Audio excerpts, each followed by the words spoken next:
Ketua Umum PDIP Megawati Soekarno Putri satu-satunya mantan presiden yang tidak hadir dalam upacara hari ulang tahun ke-80 Republik Indonesia di Istana Merdeka, Jakarta pada Minggu 17 Agustus 2025.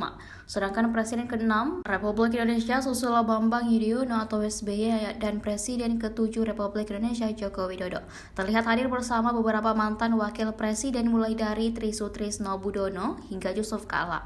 Merespon itu, Ketua Dewan Ekonomi Nasional atau DEN, Luhut Binsar Panjaitan mengatakan kalau ia berharap para mantan presiden bisa berkumpul lengkap di upacara perdana Prabowo. Meski begitu, ia memaklumi jika Megawati berhalangan hadir. Senior Partai Golkar itu pun menyinggung soal kekompakan.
Download Tribun X sekarang, menghadirkan lokal menjadi Indonesia.